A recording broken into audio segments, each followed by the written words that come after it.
Question है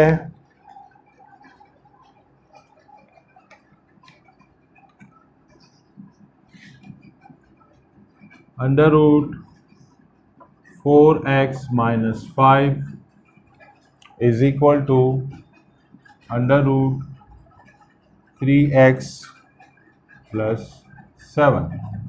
इस तरह के सवालात आते हैं हमारे पास। जब हम इसका स्क्वायर रूट ख़त्म करना चाहेंगे तो फिर हम क्या करेंगे कि दोनों तरफ हम स्क्वायर लेकर आएंगे। Square on both side, square कर देते हैं। स्क्वायर याद रखिएगा हमेशा ब्रैकेट के बाहर रहेगा, ब्रैकेट के अंदर स्क्वायर रूट आएगा। इसमें कोई गलती मत कीजिएगा कि आप इसके अंदर लगा दें स्क्वायर, ऐसे नहीं होगा। स्क्वायर रूट आएगा, ब्रैकेट आएगा, ब्रैकेट पर स्क्वायर लगेगा। इसी तरह 3x प्लस 7 इसका है अंडर रूट, यहाँ पे हमने इसका ब्रैकेट लगाया। तो ब्रैकेट लगाते हैं तो उसके बाद हम ब्रैकेट के ऊपर क्या करते हैं, स्क्वायर लगाते हैं। अब क्या होता है आपको पता है, स्क्वायर रूट की वैल्यू होती है पावर, किसी भी वैल्यू की पावर होती है 1/2। अब 1/2 होगी तो क्या होगा, ये 2 1/2 यानी स्क्वायर रूट से कैंसिल हो जाएगा।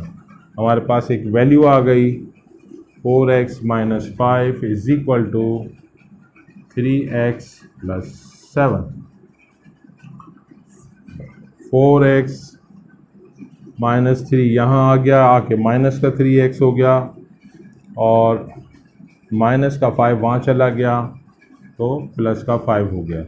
4x में से 3x गया तो x बचा, 7 प्लस 5 कितना हुआ 12। ये हमारे पास आ गई x की वैल्यू। जब हमारे पास x की वैल्यू आ जाती है तो फिर वो ये कहते हैं कि जो आपके पास x की वैल्यू आ रही है उसको आप रखिए सवाल में और उसके बाद उसे सॉल्व कीजिए कि इक्वल आता है या नहीं आता। अब आपने सवाल लिखा, दोबारा x की जगह पर 12 रखेंगे आप, 4 12 माइनस 5 इज इक्वल टू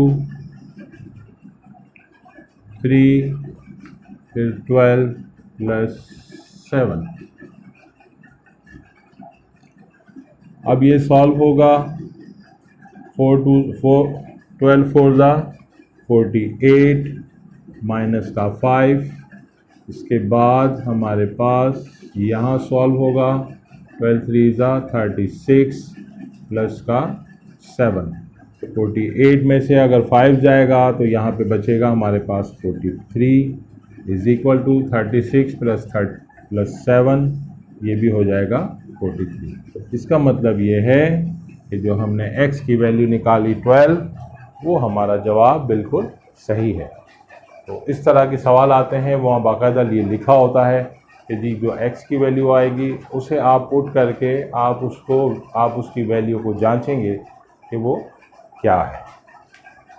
ठीक है, हमारा चैनल ज़रूर सब्सक्राइब कीजिएगा। जैसे जैसे एग्ज़ामिनेशन के हवाले से जो भी अपडेट आ रही है मैं अपने चैनल पे भी शेयर करता जा रहा हूँ।